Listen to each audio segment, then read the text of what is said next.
Como é que você analisa? É uma boa notícia para o governo? O que impactou nessa mudança aí, nessa pesquisa?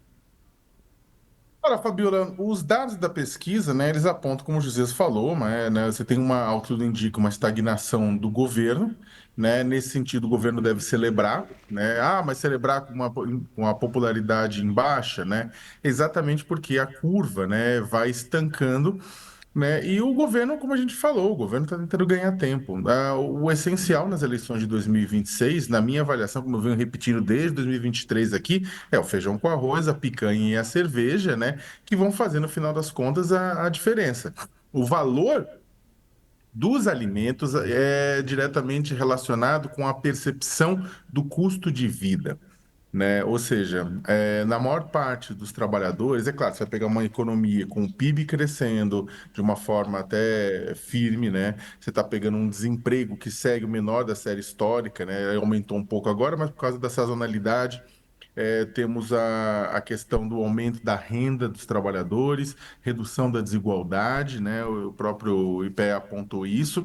A questão é que, somando tudo isso, tem muita gente que percebe que a vida está patinando, porque consegue emprego, o salário é até aumenta, só que o custo, a inflação, né, ela é maior do que a inflação dos alimentos, principalmente, é maior do que esse ganho, né, da salarial. Ah, não, mas na categoria, no cálculo, a percepção da população é que não está valendo a pena. Esse é o ponto, que você tem um aumento salarial, mas a inflação acompanha junto. E aqui, aquilo, a inflação, ela não, por mais que seja multifatorial, a inflação ela vai cair sempre no colo do governo federal, da presidência da República. Você vai pegar o próprio, por exemplo, o pessoal aqui colocando que as ações na pesquisa tem um dado interessante que, na opinião da população, o aumento da taxa de juros do Banco Central contribui para aumentar a inflação,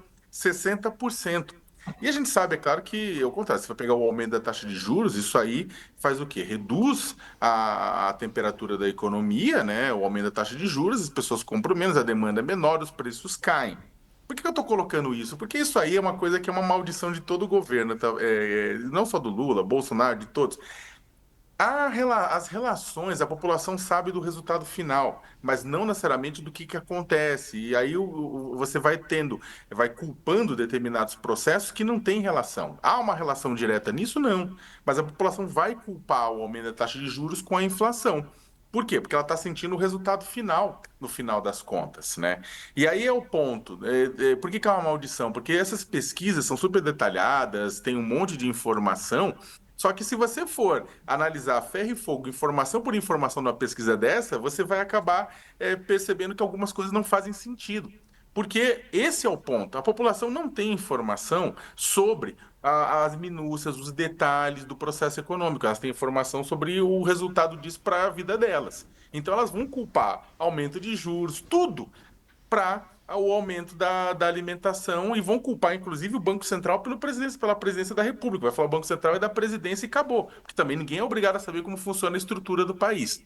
Então, é o seguinte: neste exato momento, o governo Lula continua tentando ganhar tempo, né, tentando responsabilizar B, C, D, E pelo preço dos alimentos, enquanto vai tentando ações, diminuindo o imposto de importação, trabalhando na questão de armazéns estratégicos, né, da silagem estratégica, buscando, fazendo acordos de produção, atuando, né, para você melhorar a situação econômica a fim de que o preço dos alimentos caia, né? O que está ajudando com isso? A informação que a Petrobras está reduzindo o preço do diesel pela primeira vez desde o final de 2023 é uma excelente notícia para o governo. O preço do diesel no Brasil estava mais alto do que o preço do diesel no exterior.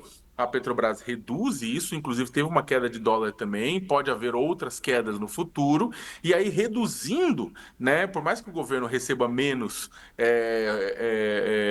dividendos por parte da Petrobras, né, como principal acionista, mas a redução disso faz o quê? Diminui o custo de transporte, tudo no Brasil é transportado por caminhão ou trem via diesel.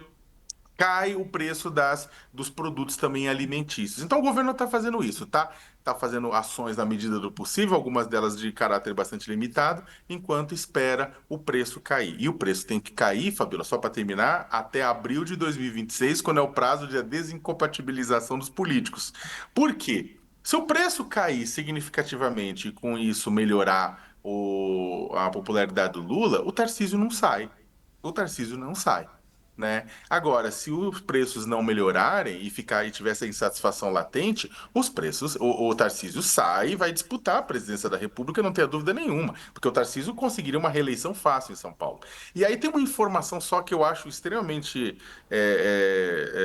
perturbadora, não sei se isso bate muito com a realidade ou com a percepção.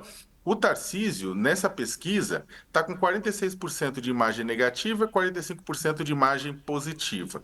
O Bolsonaro está com 49% de imagem negativa e 48% de imagem positiva. Ou seja, o Bolsonaro está com 1% de saldo negativo e o Tarcísio também. Né? O Lula, tudo bem, estão no governo, é saco de pancada mesmo. Mas o Bolsonaro está com o mesmo saldo de imagem que o Tarcísio, numa sociedade extremamente polarizada, eu acho difícil, até porque a polarização tá sendo. Nesse momento há uma onda de informação negativa para o Bolsonaro. O Bolsonaro está tomando na cabeça por conta de golpe, por conta de um monte de coisa, né? Então eu acho que soa estranho só. É um É. dado que eu não saberia explicar por que está acontecendo isso, por Isso, que Tarcísio está com o mesmo saldo negativo que o Bolsonaro. isso que é uma questão, né, o Sakamoto, porque é impressionante isso, né? Essa força do Bolsonaro, a imagem dele, ele melhorou a imagem dele, segundo essa pesquisa. E aqui tá o gráfico, por exemplo, da imagem de Lula, de Fernando Haddad, de Bolsonaro e de Tarcísio, que dá para a gente ver aí, segundo essa pesquisa Atlas. A imagem positiva de Bolsonaro, que era de 46%, foi para 48%. A imagem dele positiva, que é esse gráfico aqui de baixo. Não sei se a gente pode aumentar um pouquinho, mas acho que dá para ver bem ali, né? Em vermelho, o negativo, né? E em azul, positivo. Em outubro de 2024, ele estava com 57 de negativo e 42 de positivo. A coisa foi indo, foi indo, foi indo. Em fevereiro, aproximou 51 a 46. E agora, inverteu ali, ó. A gente tem ali, na verdade está junto, 49%, os dois.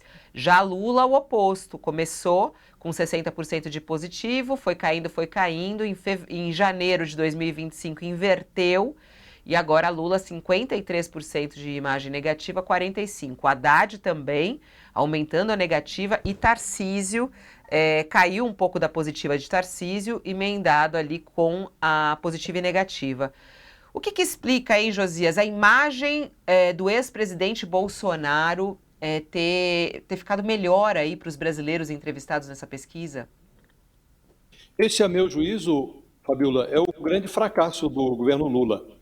O Lula venceu a eleição, logo que venceu, ele fez um discurso na Avenida Paulista, um discurso no qual ele agradecia a eleição, venceu por uma pequena margem e prometia a unificação do país, a pacificação do país. E ele começou a governar e não pacificou nem o bloco que o apoiou.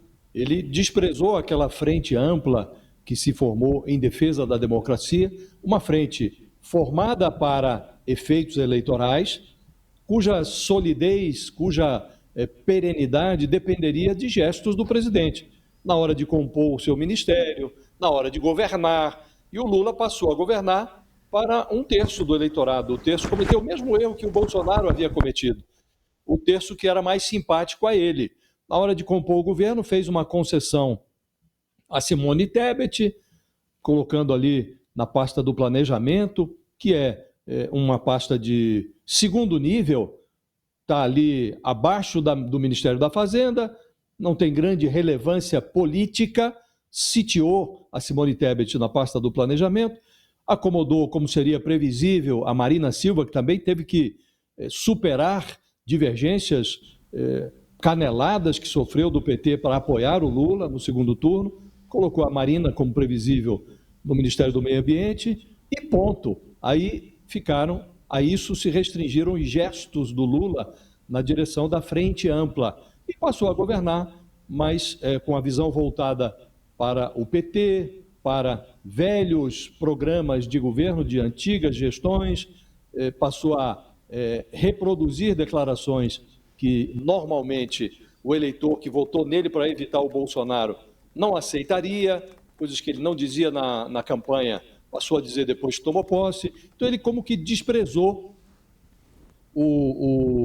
a Frente Ampla, passou a hostilizar o Bolsonaro, se absteve de tratar o Bolsonaro como página virada, como matéria-prima para o judiciário, manteve, na prática, o Bolsonaro vivo, deu a ele relevância, uma relevância política que não convinha ao Lula reconhecer, e nós estamos vendo agora. A situação do Bolsonaro é menos pior que a do Lula, em termos de popularidade, em termos de imagem positiva, negativa.